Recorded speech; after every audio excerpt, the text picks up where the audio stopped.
Hello students, कैसे हो आप सब। उम्मीद करता हूँ आप अच्छे होंगे, बिल्कुल स्वस्थ होंगे। और जब आप स्वस्थ होंगे तो अपनी पढ़ाई का भरपूर ख्याल रख रहे होंगे। स्टूडेंट्स, हमेशा की तरह आपकी पढ़ाई का मैं भी ख्याल करने के लिए आ गया हूँ और आपकी पढ़ाई को और रफ्तार दे सकूं, आप भी अपनी पढ़ाई को और रफ्तार दे सकें, इसके लिए एक बेहतरीन सा टॉपिक हम लोग पढ़ने वाले हैं जिसका नाम है एक्सट्रैक्शन ऑफ कॉपर, कॉपर का निष्कर्षण। तो आइए स्टूडेंट्स, जानते हैं कॉपर का निष्कर्षण कैसे करते हैं। हाँ, एक बात आपको मैंने पहले ही बताया है कि जब भी किसी धातु का निष्कर्षण करेंगे ना, पहले उसके मुख्य अयस्कों को लिखेंगे। क्यों? क्योंकि मुख्य अयस्क के में से कुछ अयस्कों के नाम, सूत्र इत्यादि एग्जामों में हमेशा से पूछे जाते रहे हैं। तो आइए उसी परंपरा का पालन करते हुए शुरू करते हैं। तो मुख्य अयस्क, कॉपर का मुख्य अयस्क आप लोग को याद ही होगा, एक दो बोलिए। तो देखिए स्टूडेंट्स, जो मुख्य अयस्क हैं उसमें से पहला अयस्क का मैं नाम लेने जा रहा हूं कॉपर पैराइट। कॉपर पैराइट जानते हो स्टूडेंट्स, इस कॉपर पैराइट को ना प्यार से कैल्को पैराइट कहते हैं। तो लिख दें ना, कैल्को पैराइट। और सूत्र तो आपको याद ही रखना होगा, CuFeS2। और दूसरा कॉपर पैराइट के बाद कॉपर ग्लांस। कॉपर, कॉपर बोलने से ऐसा लगता है इसलिए बोलने में गब्बर, कॉपर ग्लांस। इस कॉपर ग्लांस को भी हम लोग कहते हैं कैल्कोसाइट, कैल्कोसाइट। और सूत्र होता है बहुत सिंपल सा, Cu2S। आप जब ध्यानपूर्वक देखेंगे ना स्टूडेंट्स, तो आपको पता चल जाएगा कि दोनों अयस्कों में एक समानता है, और समानता यह है कि दोनों सल्फाइड अयस्क ही हैं। तो आइए तीसरा लिखते हैं जिसका नाम है क्यूपराइट। और सूत्र होता है Cu2। ये देखिए ऑक्साइड अयस्क हो गया। और मैलेकाइट भी तो होता है ना, मैलेकाइट। सूत्र याद है आपको, CuOH whole twice CuCO3। Carbonate और ये जो हाइड्रोक्साइड, ये दोनों मिले हुए हैं, ये हो गया आपका मैलेकाइट। तो कॉपर के ये तो मुख्य अयस्क हो गए। अब इस कॉपर के मुख्य अयस्क में से मेरे स्टूडेंट्स, मेरे प्यारे स्टूडेंट्स, आपको पता ही होगा कि एक नंबर में लिखे हैं तो जरूर इसी से कॉपर का निष्कर्षण करेंगे। तो कॉपर का निष्कर्षण कॉपर पैराइट अयस्क से किया जाता है। अगर मैं संक्षेप में आपसे बात कर दूं 2 मिनट में कि कॉपर के निष्कर्षण कैसे करते हैं, तो मैं आपसे यही कहूँगा कि यहाँ पर सबसे पहले आप लेते हैं कॉपर पैराइट अयस्क, माने CuFeS2। जब ये CuFeS2 ले लिए स्टूडेंट्स, अब बताइए नेक्स्ट स्टेप क्या होना चाहिए। तो अब जानते हैं सबसे पहले अयस्क का सांद्रण, इसको कूटते पीसते और सांद्रित कर देते हैं। तो concentration of ore, first step concentration, concentration of ore. तो ये हो गया आपका second step, concentration of ore. Sorry, first step हुआ ना, ये तो उसके बाद है। सेकेंड स्टेप क्या होगा, तो आप जानते ही हैं, जब आप अयस्क का सांद्रण कर देते हैं मेरे दोस्त, तो या तो उसका क्या करते हैं आप, कैल्सिनेशन करते हैं या रोस्टिंग करते हैं। जारण भर्जन या निष्तापन में से कोई एक, जारण भर्जन एक ही चीज़ है ना। तो अब यहाँ पर तो सल्फर है, छोड़िए उसके बारे में बाद में बात करते हैं। आप यहाँ पर करेंगे रोस्टिंग। क्यों रोस्टिंग? क्योंकि आपको मौजूद है यहाँ पे सल्फर, और आप ऑक्साइड में बदलने के लिए ऑक्सीजन तो चाहिए पर्याप्त मात्रा में। जब रोस्टिंग कर देते हैं ना, तब आप आते हैं स्मेल्टिंग, जिसको प्रगलन कहते हैं, स्मेल्टिंग। और इस तरह से स्मेल्टिंग जब समाप्त होता है, खूबसूरत सा चीज़ माटे मिलता है, और उस माटे को क्या कर देते हैं, बेसेमराइजेशन, और इसी बेसेमराइजेशन के फलस्वरूप आपको मिलता है कप्पर, यहाँ मिल जाता है कप्पर। और इस तरह से आप कप्पर का निष्कर्षण समाप्त। आप कहिए कि लेक्चर समाप्त, हाँ कुछ नहीं, आप थोड़ा दिमाग लगाओ और लिख डालो, सब कुछ नहीं है, बिल्कुल इजी है, लेकिन मैं तो बताऊंगा ही। तो यहाँ से अब शुरू करेंगे। देखिए स्टेप्स आपको पता चल गया। पहला स्टेप इसका सांद्रण करेंगे। अभी आपको सोचना कौन सी विधि से सांद्रण करें, अभी आपको जानना होगा। भाई तो सल्फर है, तो सल्फर है इसका मतलब क्या, फेन उत्प्लावनीय विधि ना, हाँ बिल्कुल। तो फेन उत्प्लावन विधि से इसका हम लोग क्या कर लेंगे, इसका सांद्रण कर। उसके बाद रोस्टिंग, और इसमें रोस्टिंग में क्या होगा, अयस्क जो है ऑक्साइड में बदल जाएगा। फिर स्मेल्टिंग, आपको याद है ना स्मेल्टिंग क्या होता है, कोक वगैरह मिलाते हैं रोस्टेड या कैल्सिनेट अयस्क में, और फिर उसको गर्म कर देते हैं, उसी को स्मेल्टिंग कहते हैं। और फिर बेसेमराइजेशन करेंगे। तो इन सब प्रक्रियाओं को बारी बारी से समझते हैं, लेकिन पहले आप इसे नोट कर लीजिए। आइए स्टूडेंट्स, अब जानते हैं क्या लिखने वाले हैं। हम लिखेंगे कॉपर का निष्कर्षण। क्या करें, बिना लिखे हमसे रहा ही नहीं जाता। कॉपर का निष्कर्षण कॉपर पैराइट ओर से किया जाता है। आप बस एक बात याद रखिएगा कि कॉपर का निष्कर्षण किससे किया जाता है, तो कॉपर पैराइट ओर से। अब इसमें मुख्य चरण कौन कौन से हैं, तो निम्नलिखित हैं।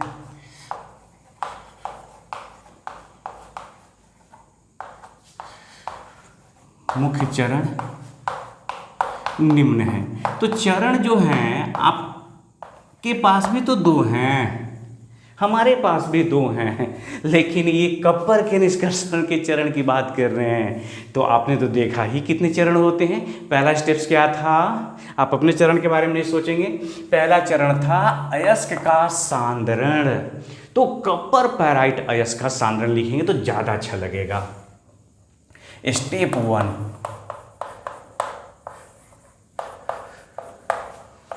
कॉपर राइट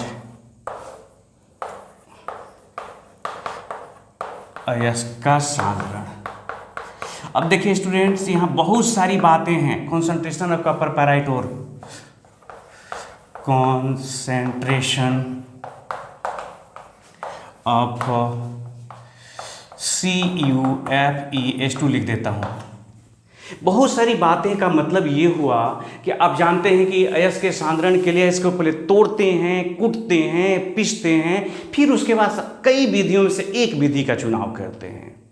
तो स्टूडेंट्स, अगर मैं पूछूं कि कॉपर पैराइट अयस्क का सांद्रण कौन सी विधि से करेंगे, खट से बोलेंगे सल्फर को देखते हुए। कौन सी, वो महिला वाला विधि एक याद है ना आपको, अवर्सन, कैरी अवर्सन, वो कपड़ा धोने वाली औरत, कुछ याद आया, हाँ, फेन प्लावन विधि। ये चूंकि सल्फाइड ओर है, और सल्फाइड ओर का सांद्रण कौन सी विधि से, फेन प्लावन विधि से करते हैं। तो मैं यहाँ बहुत कुछ नहीं लिखने वाला, सिर्फ एक लाइन लिखूंगा कि कॉपर पैराइट जो ओर है उसको फेन उत्प्लावन विधि से सांद्रित कर लेते हैं। लेकिन आपको याद रखना होगा कि कॉपर पैराइट अयस्क को जमीन से निकालते हैं, बड़े बड़े टुकड़ों के रूप में निकलेगा। उसको पहले तोड़ेंगे, छोटे छोटे टुकड़ों में तोड़ेंगे, फिर स्टम्प मिल में या बॉल मिल में पील्स के पाउडर के रूप में बदल लेंगे। फिर क्या करेंगे, एक बड़ा सा टब लेंगे, उसमें पानी भरेंगे, फिर झाग उत्पन्न करने वाले पदार्थ डालेंगे, झाग को अस्थायी करने वाले पदार्थ डालेंगे, फिर उसमें कॉपर पैराइट अयस्क डालेंगे, फूंक फूंक के बुलबुला उत्पन्न करेंगे। बुलबुला के साथ कॉपर पैराइट अयस्क को छान के अलग कर लेंगे, फिर फूंकेंगे, फिर बुलबुला आएगा, फिर छान कर अलग करेंगे। तब तक फूंकेंगे जब तक ये सारा पूरा जो कॉपर पैराइट अयस्क है बुलबुले के साथ चिपक के बाहर ना आ जाए और अशुद्धियाँ सब रह जाएगी। तो इतनी बातें मैं नहीं लिखने जा रहा, मैं केवल यह बात लिखूंगा कि कॉपर पैराइट अयस्क का सांद्रण फेन प्लावन विधि से किया जाता है, बस। आपको भी यहाँ पे इतना ही लिखना है, CuFeS2 अयस्क का सांद्रण फ्रोथ फ्लोएटेशन द्वारा किया जाता है। बस काम हो गया, ज़्यादा लिखने की कोई ज़रूरत नहीं। फ्रोथ फ्लोएटेशन झाग प्लावन विधि या फेन प्लावन विधि द्वारा आप क्या कर लेते हैं, उसका सांद्रण कर लेते हैं। क्यों कर लेते हैं? बिकॉज यहाँ पर क्या है, सल्फर है, ये सल्फाइड और है, इसलिए, और कोई दूसरा कारण नहीं है। अब ये स्टेप 1 हो गया। स्टेप 2, अब स्टेप 2 में स्टूडेंट्स अब क्या करने वाले हैं, तो जब अयस्क आपका सांद्रित हो गया तब इसका रोस्टिंग करेंगे ना। अब रोस्टिंग या कैल्सिनेशन दोनों में से एक चुनना है, तो मैं रोस्टिंग चुनूंगा, आप भी रोस्टिंग चुनेंगे, अपने मित्र को भी बोलेंगे रोस्टिंग चुने, क्योंकि आप हमारे स्टूडेंट्स हैं ना। तो क्यों चुनेंगे? क्योंकि यहाँ सल्फर है। रोस्टिंग और कैल्सिनेशन का क्या मतलब, आप उसको ऑक्साइड में बदलना चाहते हैं। ये भाई तो ऑक्सीजन कहाँ है यहाँ, ऑक्सीजन की उपस्थिति में गर्म करेंगे ना, तो ऑक्सीजन की उपस्थिति में गर्म करना ही ना जलाना या भरजारण या भर्जन होता है। तो आप कहेंगे रोस्टिंग। दूसरा होगा रोस्टिंग, जिसको हिंदी में आप कहते हैं जारण या भर्जन। जारण भर्जन जारण। तो देखो क्या करेंगे, सांद्रित अयस्क को हवा के पर्याप्त मात्रा में गर्म करेंगे, उसके गलनांक के नीचे तक।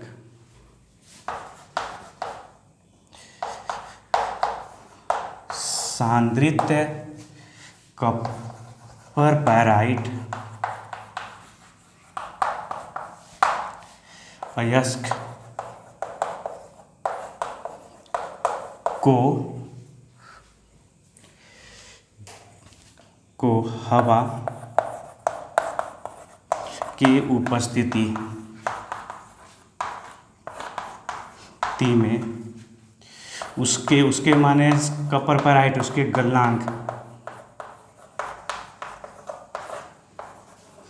के नीचे तक गर्म करते हैं, जिससे अयस्क में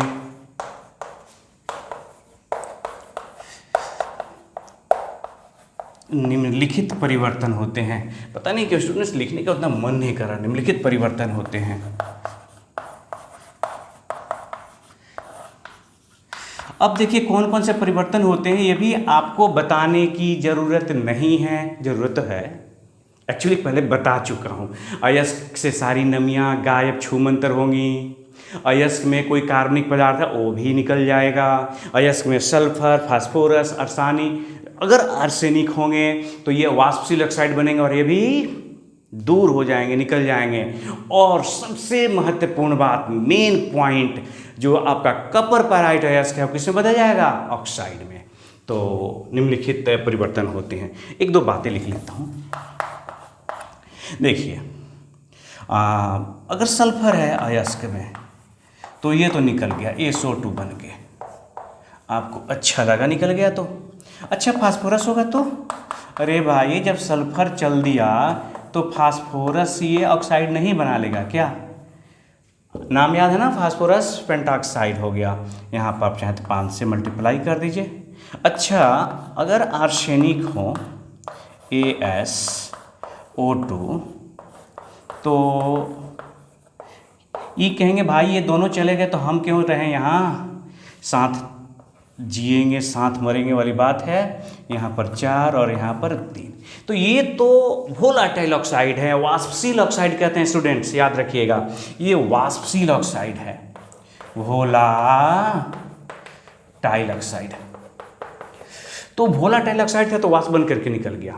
लेकिन मेन आप क्या चाहते थे, आपकी उद्देश्य क्या है रोस्टिंग का, ये ना ऑक्साइड में बदले। तो आइए बदल के देखते हैं।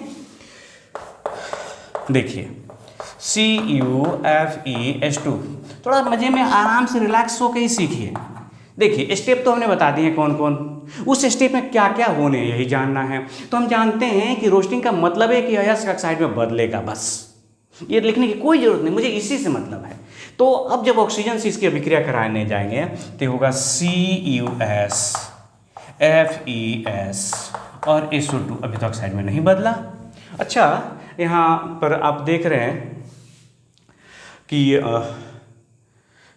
हो गया आपका Cu2S हो गया, Cu2S FeS, तो यहाँ पर 2 से मल्टीप्लाई कर दीजिए, लोहा 2 हो गया तो यहाँ पर भी आप 2 से मल्टीप्लाई कर दीजिए। अब ये संतुलित हो गया, लेकिन मेरा अयस्क तो अभी सल्फाइडे में रह गया, तो बदल लेंगे, ये कौन बड़ी बात है। देखिए अब क्या करते हैं, Cu2S जो है ना वो, ये ऑक्सीजन तो अभी है ही ना आपके पास, ऑक्सीजन खत्म थोड़ी ना हो गया, तो Cu2O और फिर SO2 चल दिया, ये भी चल दिया। आप चाहें तो बैलेंस कर लीजिए। फिर देखिए FeS ऑक्सीजन से विक्रिया किया और क्या बना लिया, FeO और SO2, ये भी निकल गया। स्टूडेंट्स, तो मैं देख रहा हूँ कि जो हम लोगों का ये कॉपर पैराइट अयस्क था ये ऑक्साइड में बदल चुका हो। एक जिम्मेदारी आपकी छोड़ रहा हूँ यहाँ, बैलेंसिंग, तो अब ये ऑक्साइड में बदल चुका है। तो मेरा ये उद्देश्य तो पूरा हो गया, हंसते हंसते हम यही चाह रहे थे, मेरा रोस्टिंग का उद्देश्य ही था कि मेरा अयस्क ऑक्साइड में बदल जाए। अब मैं थोड़ा खुश हूँ और अगले स्टेप की तरफ बढ़ रहा हूँ, इसको लेके बढ़ रहा हूँ। तो आप इसे नोट करिए और फिर बाद में देखते हैं कि क्या हाँ और कहाँ तक चलते हैं। अब देखिए स्टूडेंट्स, आपके पास अयस्क जो था कॉपर पैराइट अयस्क, उसको आपने रोस्टेड कर दिया, मतलब उसको ऑक्साइड में बदल दिया है। अब करना है हमको प्रगलन। प्रगलन का मतलब मैंने आपको लोहे के निष्कर्षण में समझाया था कि आपके पास रोस्टेड या कैल्सिनेटेड जो भी अयस्क होते हैं उसमें थोड़ा बहुत बालू, सिलिका, खासकर कोक मिला के उसको गर्म करना, यही प्रगलन कहलाता है। माने रोस्टेड ओर में या आपके कैल्सिनेटेड ओर में क्या मिलाना है, कोक मिला के गर्म करने को कहा जाता है स्मेल्टिंग। तो आपके पास अब यहाँ रोस्टेड हो गया, तो इसमें क्या मिलाना है, तो थोड़ा सा हम लोग सिलिका मिला देते हैं, कोक मिला देते हैं, कोके पाउडर, उसके बाद गर्म कर देते हैं और फिर देखिए गर्म करके क्या होता है। तो आइए लिखते हैं, भर्जित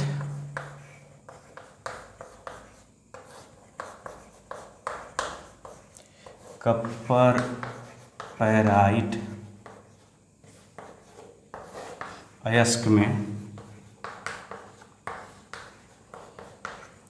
सिलिका, याद रखिए स्टूडेंट्स, ये सिलिका फ्लक्स का काम करेगा। फ्लक्स याद है ना, जरूर याद होगा।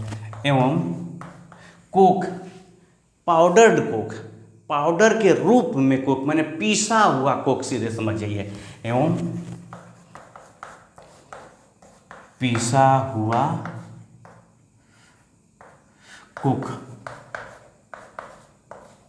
मिलाकर, ये दोनों पदार्थ कहाँ मिला रहे हैं, सिलिका और कोक, मैंने कार्बन कहाँ पे, तो रोस्टेड ओर में। कौन सा रोस्टेड ओर है, तो कॉपर पैराइट मिलाकर, याद रखिएगा स्टूडेंट, हम लोग ब्लास्ट फर्नेस में डाल देते हैं, मिलाकर ब्लास्ट फर्नेस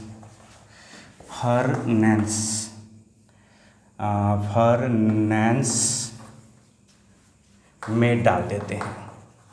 तो एक बात हम लोगों ने सीखा यहाँ पर जाना कि कॉपर जो पैराइट अयस्क है रोस्टेड, उसका आप स्मेल्टिंग कर रहे हैं। तो स्मेल्टिंग कहाँ कर रहे हैं, तो वात्या भट्ठी में, वात्य भट्ठी में उसका आप क्या करने जा रहे हैं, तो स्मेल्टिंग कर रहे हैं। अब देखिए क्या होता है, भट्ठी में वात्या ही लिख देते हैं,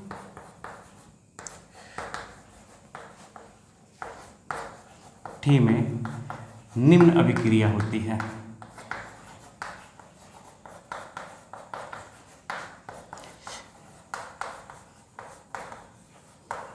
देखिए क्या क्या होता है। तो सबसे पहले तो स्टूडेंट्स एक बात और लिखना हम चाहेंगे कि जो लोहा होता है ना, लोहा वो कॉपर से अधिक अभिक्रियाशील होता है। एक बार फिर से बोल रहा हूँ, ध्यान से सुनिए, लोहा, iron is more reactive than copper. तो आपके पास एक्चुअली क्या था कि Cu2O है और FeS है। तो चूंकि लोहा कॉपर से ज़्यादा अभिक्रियाशील है तो इनसे ऑक्सीजन छीन लेगा और ये बदल जाएगा FeO प्लस ये हो जाएगा Cu2S। तो देखिए इसने क्या किया, लोहा ने ऑक्सीजन इससे छीन लिया और ये आ गया फिर इसके पास। तो इस तरह से FeO हो गया और Cu2S हो गया। तो ये जो है ना लोहा ऑक्सीजन तो छीन लिया, लेकिन इस बेटे को पता नहीं है कि इनको ऑक्सीजन दिया गया है। इनको लग रहा है कि इन्होंने इससे ऑक्सीजन छीन लिया। अब देखिए इनको एक्चुअली फंसाया गया, FeO के रूप में बदला। हमने क्या कर रखा है, पहले से इसमें सिलिका मिला दिया है। अब देखिए आगे का खेल मजा आने वाला है। तो ये FeO जो है, यहाँ पर ये लाइन लिखना चाहेंगे, ऐसा क्यों हुआ, क्योंकि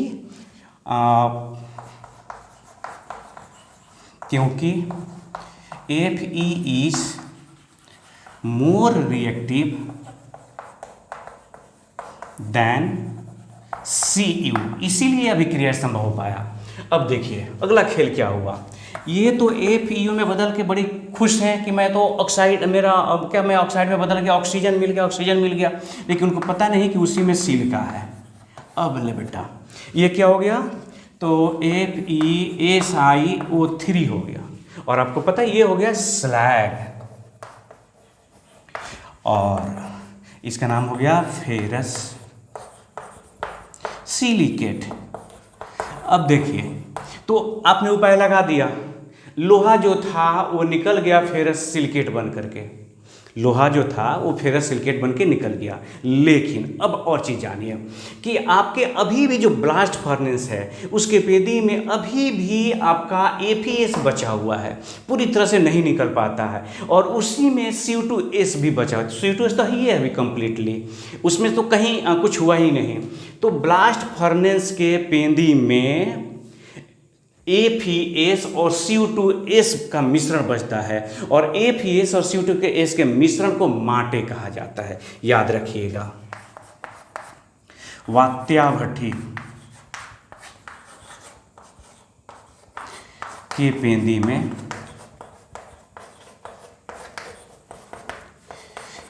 FeS एवं Cu2S का मिश्रण बैठ जाता है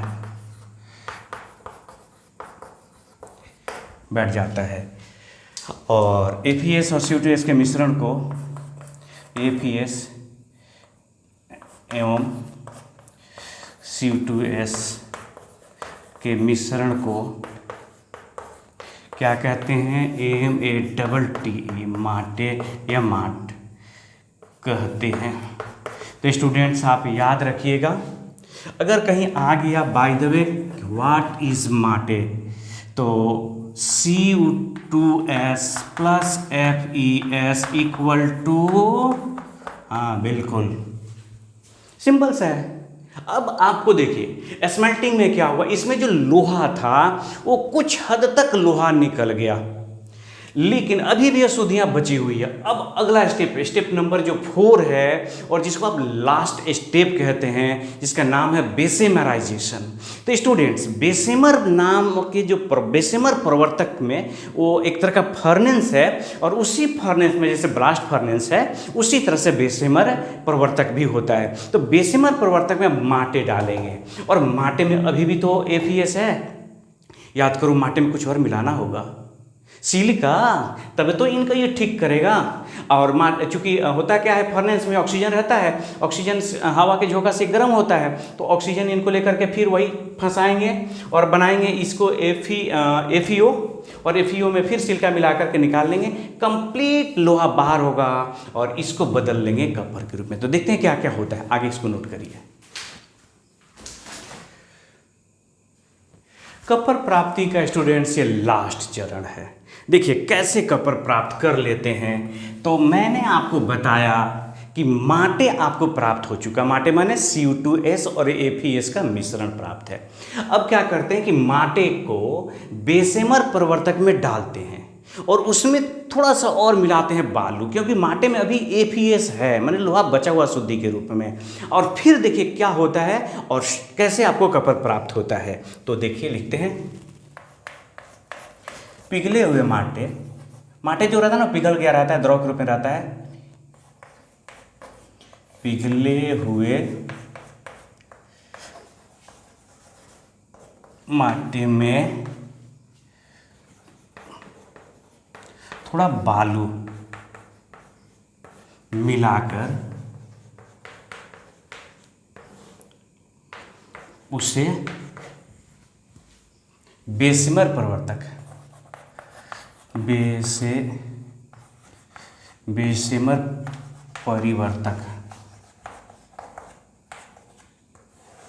परिवर्तक में डाल देते हैं। हवा का झोंका जाते रहता है, डाल देते हैं बेसिमर परिवर्तक में, जिससे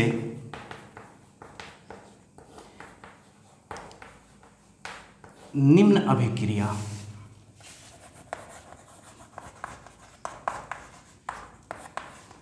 के कारण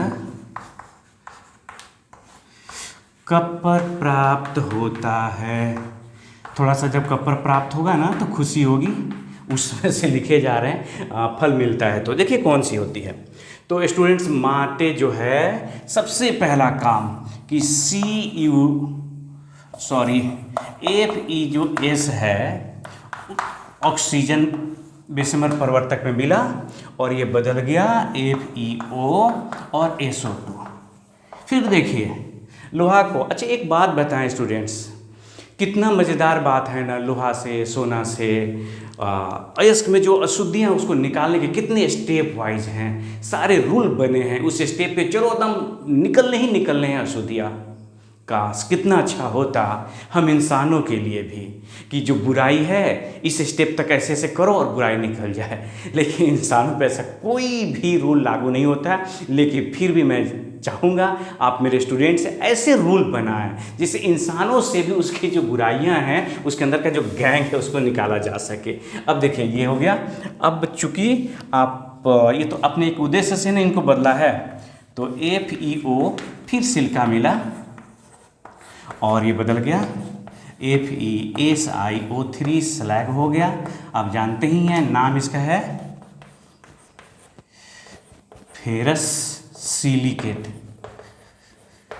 ये फेरस सिलिकेट हो गया। अब स्टूडेंट्स जो भी था आयरन वह फेरस सिलिकेट बन करके निकल चुका है। अब आपके पास उसमें रह गया क्या चीज, तो CO2S है। तो CO2S के साथ क्या हो रहा है जरा देखा जाए। तो CO2 जो S है ऑक्सीजन से इनकी भी भेंट हुई और ये बदल गया CO2O और SO2।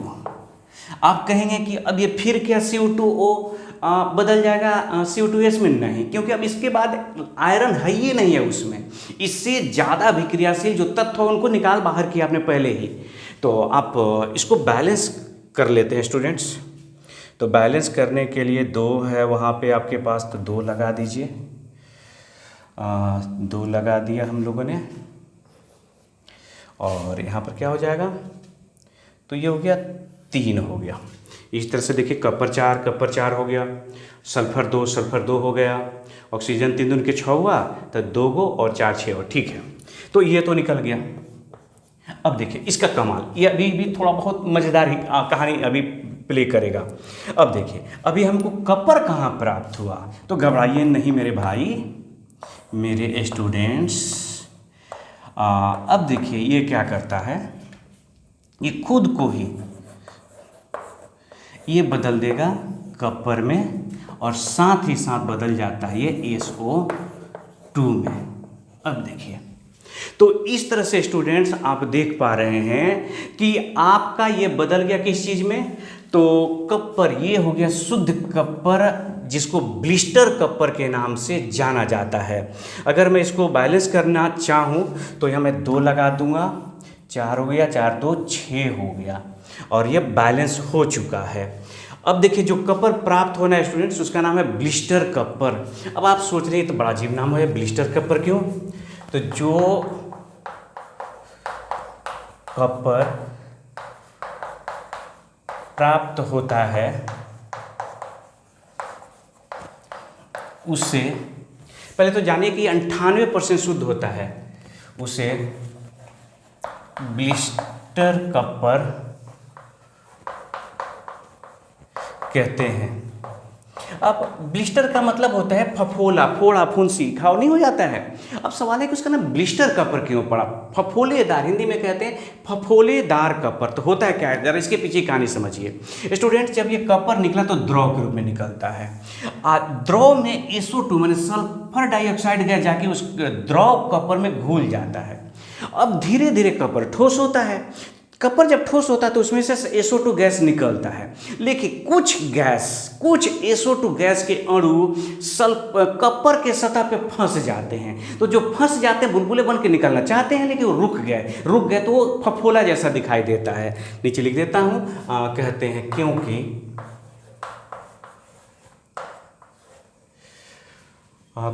कुछ SO2 के अणु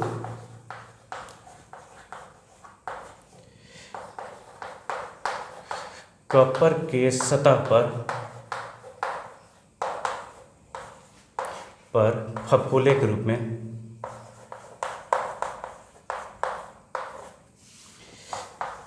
में फंस जाते हैं।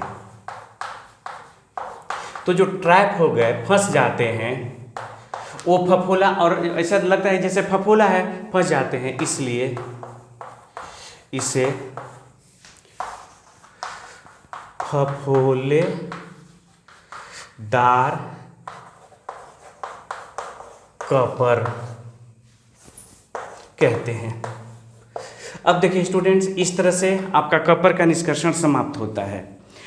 लेकिन मेरे मन में अब थोड़ी सी आपका और समय लेना चाहूँगा। मैं चाहता हूँ कि एक बार फिर से इसको समराइज कर दूँ, तो इसको नोट करिए और फिर देखिए इसको जल्दीबाजी में आपको बताता हूँ कुछ बात।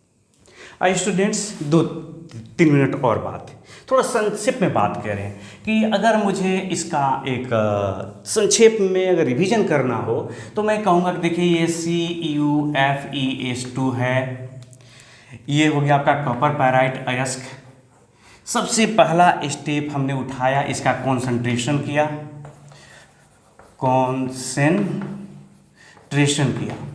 अब कॉन्सेंट्रेशन में कौन से मेथड का उपयोग किया हमने? तो कॉन्सेंट्रेशन में हम लोगों ने क्या किया? फ्रोथ फ्लुएटेशन, याद है ना, अभी तो लिखा था हमने फ्रोथ फ्लुएटेशन मेथड, फेन पलावन थी। अच्छा, कॉन्सेंट्रेशन के बाद क्या किया स्टूडेंट्स हम लोगों ने? तो हम लोगों ने क्या किया, इसका रोस्टिंग कर दिया। तो रोस्टिंग से क्या हुआ? जब आपने इसका रोस्टिंग किया कॉन्सेंट्रेटेड ओर में तो कोई परिवर्तन हुआ? तो हाँ, जो आपका ये था CuFeS2, ये ऑक्सीजन से अभिक्रिया किया और ये बन गया Cu2S FeS और SO2। फिर क्या हुआ कि यही ऑक्सीजन से अभिक्रिया किया और Cu2O हो गया और पुनः ये हो गया FeO। हाँ, साथ में तो निकला ही क्या चीज़, FeS निकल गया, सॉरी यहाँ पर SO2 निकल गया और यहाँ पर भी SO2 निकल गया। तो इस तरह से देख रहे हैं रोस्टिंग के फलस्वरूप मुझे ऑक्साइड के रूप में अयस्क प्राप्त हो गया। अब क्या करते हैं, तो स्मेल्टिंग कर देते हैं। नेक्स्ट जो स्टेप था हम लोगों का स्मेल्टिंग था। तो स्मेल्टिंग में हम लोगों ने क्या किया स्टूडेंट्स? तो स्मेल्टिंग में हम लोगों ने देखा कि आपके पास था रोस्टेड ओर प्लस, बोलिए क्या चीज, SiO2 और साथ में कोक लिया आपने, कोक, पाउडर्ड कोक। और कहाँ पर रखते इसको? तो ब्लास्ट फर्नेस में, याद है ना, ब्लास्ट फर्नेस में। इससे क्या हुआ? तो आपको प्राप्त हुआ माटे। इसी ब्लास्ट फर्नेस में प्राप्त हुआ माटे, मतलब Cu2S प्लस FeS का मिश्रण प्राप्त हुआ। ये आपको ब्लास्ट फर्नेस की पेंदी में प्राप्त हुआ। और लास्ट स्टेप क्या किया हमने? हम लोगों ने किया बेसेमेराइजेशन कर दिया, बेसेमेराइजेशन।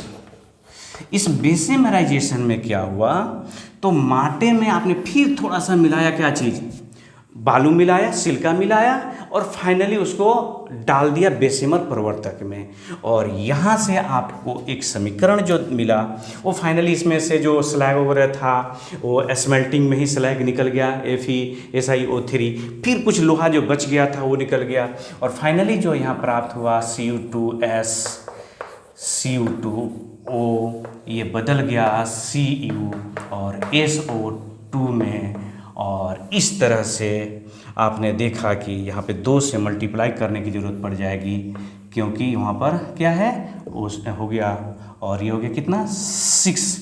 ये आपका द्रव के रूप में प्राप्त होता है, और ये जो द्रव के रूप में प्राप्त होता है कपर, इसका नाम होता है ब्लिस्टर कपर, क्योंकि उसी द्रव में घुल जाता है क्या चीज़, SO2, अब बुलबुले के रूप में निकलता है और कुछ बुलबुला फंस जाता है उसके सतह पर।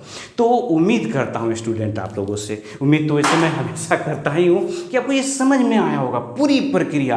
आप 1-2 बार घर पे ट्राई करेंगे, और नहीं हो तो एक बार फिर से मुझे बोलेंगे, मैं कौन भागे जा रहा हूँ, लेकिन आप समझेंगे स्टेप वाइज, तभी जाकर के आपको मज़ा आएगा इसमें। तो हमारी और आपकी फिर भेंट होगी एक और तत्व को लेकर, एक नए धातु को लेकर के। तब तक के लिए विदा लेते हैं एक दूसरे से। जय हिंद, जय भारत। अपना ख्याल रखना है, हंसते रहिए, मुस्कुराते रहिए और जी भर के पढ़ते रहिए।